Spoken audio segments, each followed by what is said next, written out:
ভারপ্রাপ্ত চেয়ারম্যান জননেতা জনাব তারেক রহমান, আমি আমাদের প্রিয় লিডারকে বক্তব্য রাখার জন্য অনুরোধ করছি। ধন্যবাদ মোশাররফ। বিসমিল্লাহির রহমানির রহিম।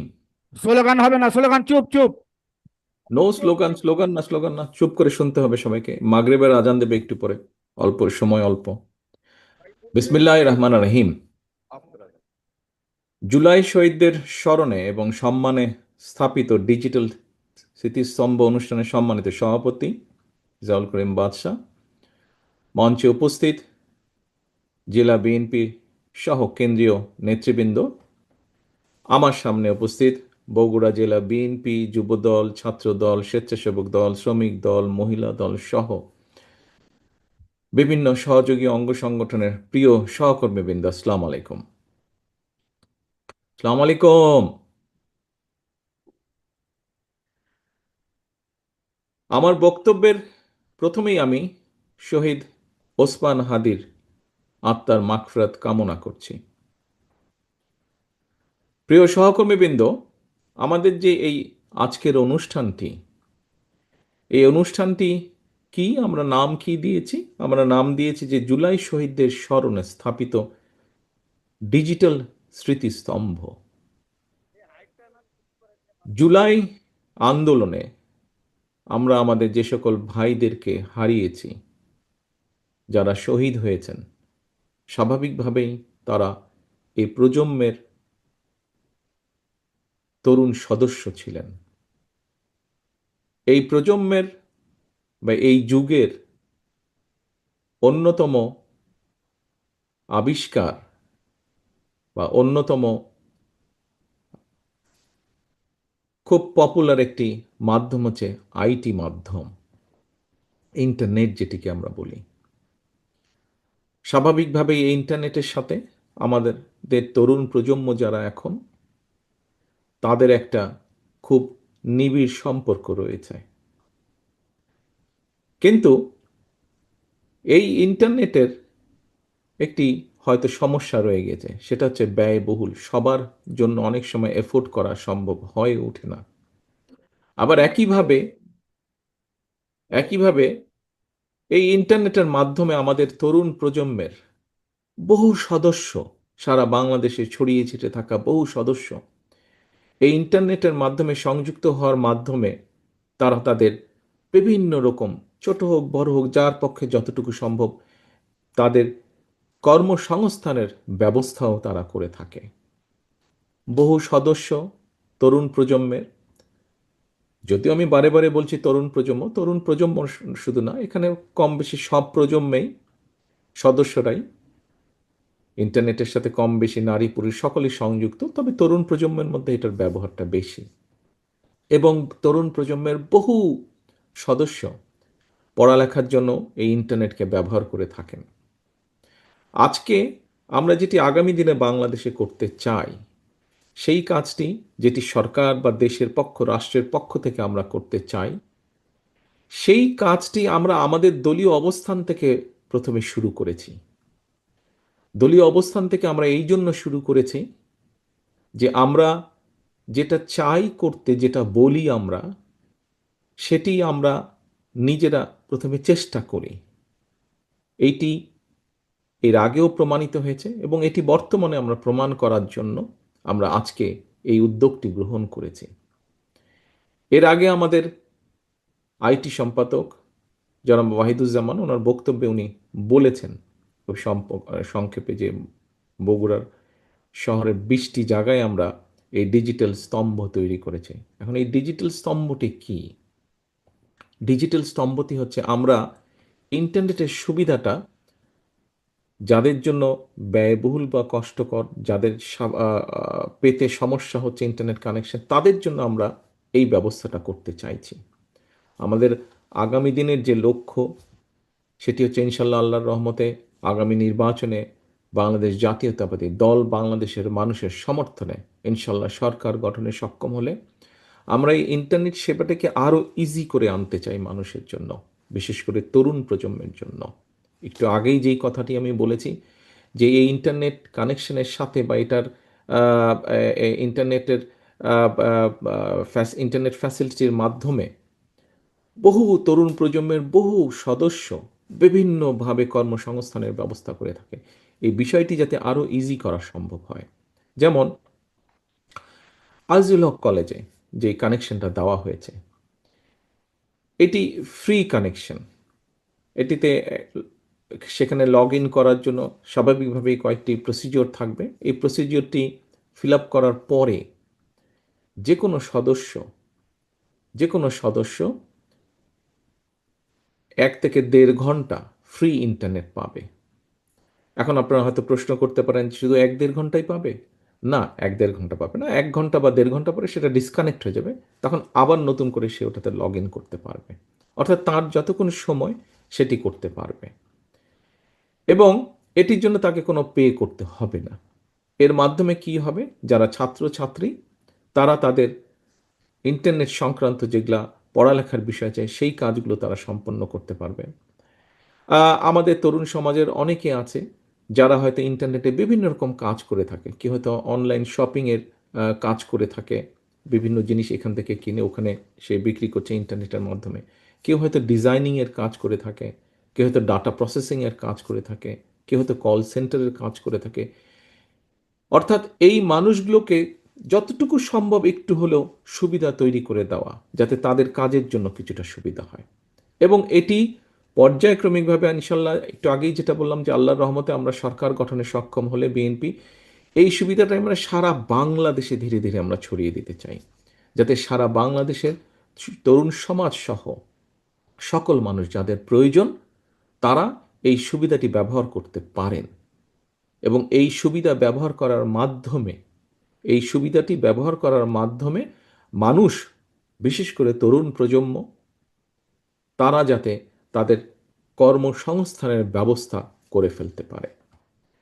প্রিয় সহকর্মীবৃন্দ, এর ভেতরেই আপনারা এর মধ্যে অনেকেই উপস্থিত ছিলেন, সেটি বিএনপি, ছাত্রদল, যুবদল, স্বেচ্ছাসেবক সহ বিভিন্ন অঙ্গ সহযোগী সংগঠনে আমাদের এখানে নেতৃবৃন্দ উপস্থিত ছিলেন। আমরা কতগুলো বিষয় আগামীতে আমরা ইনশাল্লাহ সরকার গঠন করতে পারলে আমাদের যে 31 দফা আছে, 31 যেই দফাটি আমরা প্রায় 2.5 বছর আগে জনগণের সামনে উপস্থাপন করেছিলাম, তার ভিতরে অনেকগুলো বিষয় আছে। সেখানে সাংবিধানিক বিষয় আছে, সেখানে আইনগত বিষয় আছে, সেখানে মানুষের কর্মসংস্থানের বিষয় আছে, মানুষের স্বাস্থ্য চিকিৎসা, সেখানে নারীদের এম্পাওয়ারমেন্টের বিষয় আছে, সকল কিছু আছে। কিন্তু যেহেতু 31 দফা মানুষের জন্য সবসময় মনে রাখা সম্ভব হয় না, সেই জন্য ওটাকে ছোট করে নিয়ে এসে আমরা 7টি বিষয় আপনাদের সামনে উপস্থাপন করেছি। যেমন একটি খুব পপুলার বিষয় ফ্যামিলি কার্ড। এর মধ্যে নিশ্চয়ই সবাই ফ্যামিলি কার্ডের সাথে পরিচিত হয়েছেন না আপনারা?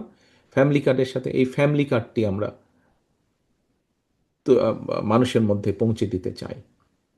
বিশেষ করে নারীদের কাছে এই ফ্যামিলি কার্ডটি হবে নারীদের কাছে। আমরা কৃষক কার্ড বা ফার্মার্স কার্ড একটা ইন্ট্রোডিউস করতে চাই, যেটি আমাদের প্রান্তিক ক্ষুদ্র মাঝারি কৃষক যারা আছেন তাদেরকে সহযোগিতা করার জন্য আমরা এটি পৌঁছে দিতে চাই। আমরা দেশের শিক্ষার্থী যারা আছে, আগামী ভবিষ্যৎ প্রজন্ম যারা আছে, তাদের শিক্ষা ব্যবস্থা, শিক্ষাই হচ্ছে জাতির মেরুদণ্ড।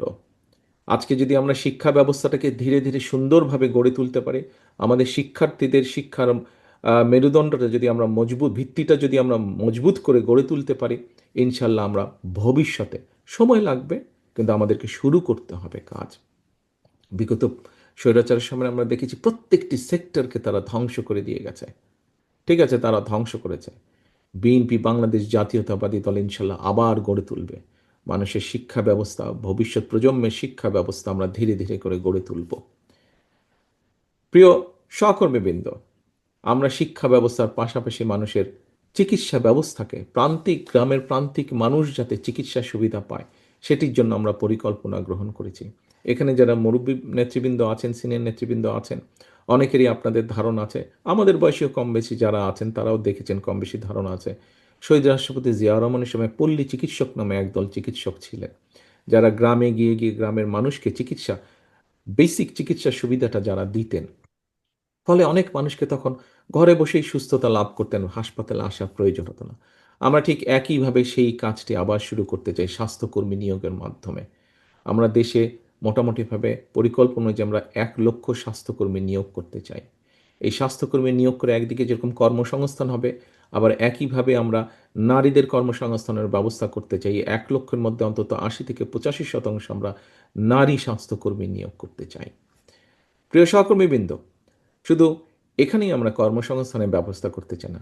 আজকে আমাদের যেই অনুষ্ঠানটি, যেই কারণে আমরা এখানে সকলে একত্রিত হয়েছি, যে এই যে ডিজিটাল স্মৃতিস্তম্ভ, এই প্ল্যাটফর্মটিকে ব্যবহার করে যেমন অনেক মানুষ উপকৃত হবেন, ঠিক একইভাবে আমরা আগামী দিনে ইনশাল্লাহ দেশে যুব সমাজের জন্য আমরা যাতে তারা দেশের ভেতরে হোক, দেশের বাইরে হোক, কর্মসংস্থানের ব্যবস্থা করতে পারে, তার জন্য আমরা বিভিন্ন পদক্ষেপ গ্রহণ করব ইনশাআল্লাহ। যেমন আমাদের ভোকেশনাল ইনস্টিটিউটগুলো মডার্নাইজ করার মাধ্যমে আমরা এখানে বিভিন্ন রকম আরও নতুন সাবজেক্ট ইন্ট্রোডিউস করব। যেই সাবজেক্টগুলো আমাদের প্রয়োজন নেই সেগুলোকে আমরা বাদ দিয়ে দেব। আমাদের দেশের মানুষ পৃথিবীর যে সকল দেশগুলোতে সাধারণত যায়, ইউরোপের কোথায় কোথায় কি কি কর্মসংস্থানের ব্যবস্থা আছে, জাপানে কি কি কর্মসংস্থানের ব্যবস্থা আছে, মধ্যপ্রাচ্যে কি কি কর্মসংস্থানের ব্যবস্থা আছে। আমরা শুনেছি যে চীনে অনেক জনসংখ্যা, কিন্তু এই মুহূর্তে চীনেও আস্তে আস্তে তাদের শ্রমিক প্রয়োজন এবং দক্ষ শ্রমিক প্রয়োজন। কিভাবে আমরা চীনে শ্রমিক পাঠাবো, কিভাবে ইউরোপে পাঠাবো আমাদের মানুষদেরকে, কিন্তু শুধু শুধু পাঠাবো না, আমরা তাদেরকে ভাষা শিক্ষা দেব, তাদেরকে বিভিন্ন প্রকার ট্রেনিং আমরা দেব, যে যেই কাজটি সে গিয়ে ওখানে সহজে যাতে সে চাকরি পেতে পারে। আমরা এইভাবে পুরো পরিকল্পনা সাজাচ্ছি। প্রিয় সহকর্মীবৃন্দ, বিশেষ করে তরুণ সমাজের যে সদস্য এখানে আপনারা যারা বসে আছেন, আজকের এই ডিজিটাল স্মৃতিস্তম্ভের সাথে আরেকটি এক্সাম্পল আমরা বলি। আপনাদের মধ্যে এখানে নিশ্চয়ই অনেকে আছেন যারা যেই কাজগুলো আমি বলেছি ডিজিটাল প্ল্যাটফর্মে যারা কাজগুলো করেন। আপনারা হয়তো এখন অনেকেরই হয়তো ঘরের কর্নারে বসে ল্যাপটপ নিয়ে বা কম্পিউটার নিয়ে কাজ করছেন।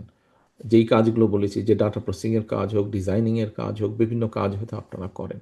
কিন্তু আপনাকে যদি ছোট্ট একটা জায়গার ব্যবস্থা করে দেওয়া যায়, একটা ফর্মাল জায়গার ব্যবস্থা যদি করে দেওয়া যায়, যেখানে আপনি সুন্দরভাবে একটা ছোট্ট অফিস করতে পারবেন, যেখানে আপনার ছোট্ট একটা কোম্পানি থাকবে, নিশ্চয়ই আপনার সেখানে কাজটা আরও ভালোভাবে হবে, আপনার ব্যবসাটা আরও একটু বেটার হবে। আপনারা নিশ্চয়ই খেয়াল করেছেন যে গত স্বৈরাচারের আমলে জনগণের অর্থ তছরূপ করার মাধ্যমে তারা কতগুলো ডিজিটাল পার্ক তৈরি করেছে দেশের বিভিন্ন জায়গায়। কিন্তু ডিজিটাল পার্কগুলোর কিন্তু কোনো কাজ হয় না। এখানে ম্যাক্সিমামই বন্ধ হয়ে পড়ে আছে, কিছু কিছু জায়গায় কমিউনিটি সেন্টার করেছে। আমরা এগুলোকে রিফাবলিশ করব। রিফাবলিশ করার মাধ্যমে আমাদের যে তরুণ সমাজের যারা সদস্য আছে, যারা অনলাইনে বিভিন্ন রকম কাজ করে, কন্টেন্ট মেক করে, অথবা ডিজাইনের কাজ করে, অথবা ডাটা প্রসেসিংয়ের কাজ করে, এর বাইরেও বিভিন্ন কাজ করে, এই মানুষগুলোকে আমরা এখানে জায়গা করে দেব। আজকের এই যে ডিজিটাল স্মৃতিস্তম্ভ, আজিলক কলেজে কানেকশনটা দেওয়া হচ্ছে, ওটা যেরকম ফ্রি হবে, ঠিক একইভাবে আমরা এই যে আইটি পার্কগুলো আছে, এই আইটি পার্কগুলোর মধ্যেও আমরা ফ্রি ওয়াইফাইয়ের ব্যবস্থা করব এখানে, এবং সেখানে আমরা যারা সত্যিকারভাবে এই কাজগুলোর সাথে যারা সম্পর্কিত এরকম তরুণ সমাজের সদস্যদেরকে আমরা সেখানে জায়গা করে দেবো, একটা স্পেস করে দেবো, তার যাতে নিজের একটা ছোট্ট অফিস হয়, সুন্দর অফিস হয়। হয়তো প্রথমে একজন কাজ করছে, হয়তো 2, 4, 5 বন্ধু মিলে একটা ছোট্ট কোম্পানি খুললো, আস্তে আস্তে তাদের তাদের কাজের পরিধি বাড়বে।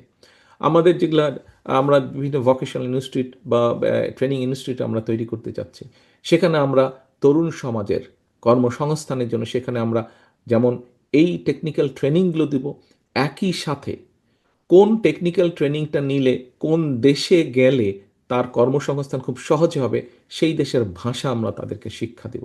আমরা কয়েকটি ভাষা বেছে নিয়েছি। এখন মোটামুটি পৃথিবীতে যেই ভাষাগুলোর ডিমান্ড বেশি, বা যেই ভাষাগুলো দেশে গেলে কর্মসংস্থানের সুযোগ সহজেই পাওয়া যাবে, সেই ভাষাগুলো আমরা কম বেশি রিসার্চ করে বের করেছি, সেগুলো আমরা শিখাবো সেই সকল ট্রেনিং ইনস্টিটিউটে।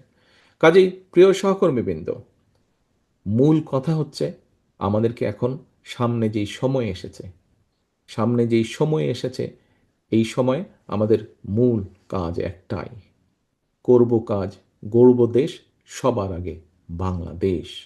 এটাই হতে হবে আমাদের মূল লক্ষ্য, এটাই হতে হবে আমাদের মূল টার্গেট, এটাই হতে হবে, এটাই আমাদেরকে অ্যাচিভ করতে হবে। আমরা আন্দোলন করেছি, সংগ্রাম করেছি 71 সাল থেকে 24 পর্যন্ত। আমাদের দেশের বহু মানুষ বিভিন্ন সময় শহীদ হয়েছেন, আত্মহতি দিয়েছেন, বহু মানুষ নির্যাতিত হয়েছেন, বহু মানুষ পঙ্গুত্ব বরণ করেছেন, দল মত নির্বিশেষে, শুধু রাজনৈতিক দল না, রাজনৈতিক দলের বাইরে। আজকে যাদের স্মরণে আমরা ডিজিটাল স্তম্ভ করছি, এর মধ্যে বহু শহীদ আছেন, বহু মানুষ আছেন, বহু সদস্য আছেন যারা গুরুতর অসুস্থ হয়ে এখনও ঢাকা সহ বিভিন্ন হাসপাতালে চিকিৎসাধীন আছেন। এদের মধ্যে বহু মানুষ আছেন যারা কোনো রাজনৈতিক দলের সদস্য নয়, শুধুমাত্র তারা এই দেশকে ভালোবেসেই সেদিন স্বৈরাচারের বিরুদ্ধে রাজপথে নেমে এসেছিলেন। বহু মায়েরা আছেন যারা দেশকে স্বৈরাচারের কবল থেকে মুক্ত করার জন্য সেই জুলাই আগস্ট মাসে রাজপথে নেমে এসেছিলেন। বহু রিক্সা চালক, বহু সিএনজি চালক সহ সমাজের বিভিন্ন শ্রেণী পেশার মানুষ সেদিন বেরিয়ে এসেছিলেন রাজপথে, দেশকে মুক্ত করেছিলেন স্বৈরাচারের কবল থেকে। আজ দেশ মুক্ত হয়েছে অত্যাচারের হাত থেকে, স্বৈরাচারের হাত থেকে। এখন এখন কি পরবর্তী কাজ হচ্ছে দেশকে গড়া। প্রিয় সহকর্মীবৃন্দ, আপনারা বগুড়া জেলার অধিবাসী। বগুড়া জেলার অধিবাসী হিসাবে আপনাদের এই জেলার একজন সন্তান আছে। কে সে? মরহুম শহীদ রাষ্ট্রপতি জিয়াউর রহমান। উনি আপনাদের এই এলাকার সন্তান। আপনারা নিশ্চয়ই, আমরা সকলে গর্ববোধ করি যে ৭৫-এর পরে দেশ যখন ৭৫ দেশ স্বাধীনের পর থেকে যখন দেশ, সবাই আশা করেছিল দেশটি সামনে এগিয়ে যাবে, কিন্তু তার পরিবর্তে সম্পূর্ণ ভিন্ন চিত্র দেখেছে। পরবর্তীতে যখন শহীদ রাষ্ট্রপতি জিয়াউর রহমানের হাতে দেশ পরিচালনার দায়িত্ব পড়ে, এখানে বেশ কয়েকজন সিনিয়র নেতৃবৃন্দ আছেন। খুব সম্ভব আমাদের মাহবুবুর রহমান সাহেব শহীদ জিয়ার সাথে কাজ করেছেন, আমাদের মেয়র সাহেব সহ আরও কিছু আছেন। বগুড়ার বিভিন্ন জেলা উপজেলায়, বিভিন্ন উপজেলা পৌরসভায় ছড়িয়েছে এরকম অনেক নেতা আছেন আমাদের, যারা এখনও বেঁচে আছে, শহীদ জিয়ার সাথে কাজ করেছেন। সেই সময় আমরা দেখেছি কিভাবে শহীদ জিয়া ধ্বংসের কিনারায় চলে গিয়েছিল দেশ। বটমলেস বাস্কেট ছিল, সেই বটমলেস বাস্কেট থেকে শহীদ জিয়ার বাংলাদেশকে একটি খাদ্য রফতানির দেশে পরিণত করেছিলেন। আমরা দেখেছি কিভাবে শহীদ জিয়া, এই যে আমরা এখন গর্ব করি গার্মেন্ট শিল্প নিয়ে, এটি শহীদ জিয়া শুরু করেছিলেন। এই যে আমরা গর্ব করি এখন আমাদের বিভিন্ন মানুষ, প্রায় ১.৫ কোটির মতন মানুষ বিদেশে কর্মসংস্থান করছে, প্রবাসীরা, তারা দেশে রেমিটেন্স পাঠাচ্ছে, সেই রেমিটেন্স দিয়ে আমরা চেষ্টা করছি দেশে মিল কারখানা গড়ে তুলতে। এই কাজটাও শুরু করেছিলেন শহীদ রাষ্ট্রপতি জিয়াউর রহমান। প্রিয় সহকর্মীবৃন্দ, বাংলাদেশে প্রায় ২০ কোটি মানুষ। এই ২০ কোটি মানুষের জন্য ধীরে ধীরে আমাদেরকে চিকিৎসা ব্যবস্থা গড়ে তুলতে হবে। এই ২০ কোটি মানুষের মধ্যে আমাদের ভবিষ্যৎ প্রজন্ম যারা আছে তাদের সুন্দর শিক্ষা ব্যবস্থা গড়ে তুলতে হবে। এই সুন্দর শিক্ষা ব্যবস্থা গড়ে তোলার জন্য যে সকল শিক্ষক আছেন তাদেরকে আমাদের প্রপার ট্রেনিংয়ের ব্যবস্থা করতে হবে। এই ২০ কোটি মানুষের মধ্যে যারা তরুণ সমাজের সদস্য, তাদের কর্মসংস্থানের ব্যবস্থা করতে হবে। এই ২০ কোটি মানুষের মধ্যে অর্ধেক হচ্ছে আমাদের নারী। তাদের পিছিয়ে থাকলে চলবে না। তারা কিভাবে ধীরে ধীরে শিক্ষিত এবং শিক্ষার আলোর মধ্যে প্রবেশ করতে পারেন, এবং একই সাথে তারা কিভাবে অর্থনৈতিক মজবুত ভিত্তির উপরে নিজেদেরকে দাঁড় করাতে পারেন, তার জন্য আমাদেরকে কাজ করতে হবে। প্রিয় সহকর্মীবৃন্দ, যেই কথাটি বলছিলাম, শহীদ রাষ্ট্রপতি জিয়াউর রহমান ধ্বংসের কিনারা থেকে এই দেশকে বের করে নিয়ে এসছেন। আপনারা তারই সৈনিক আজকে। দেশনেত্রী খালেদা জিয়া ৯১ সালে যখন সরকার গঠন করেছিলেন, তখনও স্বৈরাচারের কবল থেকে দেশকে রক্ষা করে ধীরে ধীরে ধ্বংসের কিনারা থেকে উন্নয়নের পথে দেশকে নেওয়া হয়েছিল। প্রিয় সহকর্মীবৃন্দ, আপনারা এই দুই মহান নেতার সৈনিক। আপনারা আজ আপনারা আপনাদের হাতে বা আপনাদের সামনে ইনশাল্লাহ সেই সুযোগ এসে হাজির হয়েছে। আবার আমাদের দেশটাকে ধ্বংসের কিনারা থেকে গড়ে তুলতে হবে।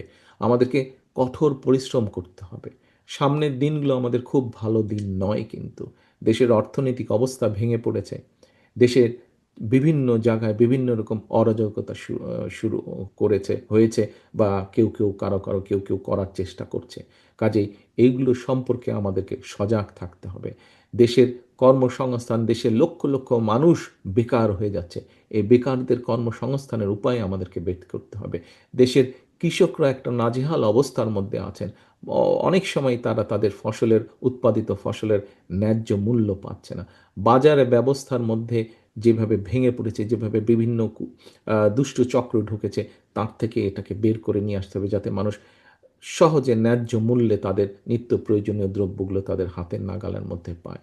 কাজেই আমরা যদি সকল কিছু বিবেচনা করি, আমাদের সামনে অনেক অনেক অনেক কাজ, আমাদের সামনে অনেক কাজ। প্রিয় সহকর্মীবৃন্দ, আমাদের সকলকে এখন ঐক্যবদ্ধ থাকতে হবে। সেটি আমরা বিএনপির নেতাকর্মীরাই হই, সেটি অন্য দলের নেতাকর্মী যারা গণতন্ত্রে বিশ্বাস করে। আজকে এই যে শহীদ ওসমান হাদি যে শহীদ হয়েছেন, যে মানুষটি শহীদ হয়েছেন, এই মানুষটিও কিন্তু গণতন্ত্রের পথেই ছিলেন।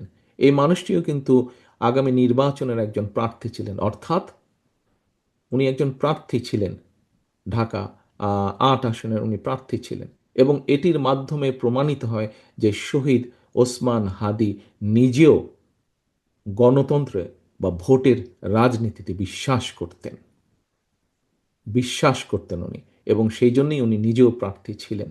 কাজেই আজকে শহীদ ওসমান হাদির প্রতি যদি সম্মান রাখতে হয় আমাদেরকে, আজকে আমাদের জুলাই শহীদদের প্রতি যদি সম্মান রাখতে হয়, জুলাইয়ের যোদ্ধাদের প্রতি যদি সম্মান রাখতে হয়, আজকে আমাদের ৭১-এর শহীদদের প্রতি যদি সম্মান রাখতে হয়, ৭১-এর মুক্তিযোদ্ধাদের প্রতি যদি সম্মান রাখতে হয়, তাহলে আমাদের একটাই লক্ষ্য হতে হবে এখন, দেশের দেশের মানুষের জন্য যেভাবে হোক শান্তি প্রতিষ্ঠা করা এবং দেশের জন্য কাজ করা, দেশকে সামনে নিয়ে যাওয়া। প্রিয় সহকর্মীবৃন্দ, আসেন, লক্ষ্য উদ্দেশ্য সামনের দিনে একটাই, করব কাজ, গড়ব দেশ, সবার আগে বাংলাদেশ। আল্লাহ হাফেজ। বাংলাদেশ জিন্দাবাদ,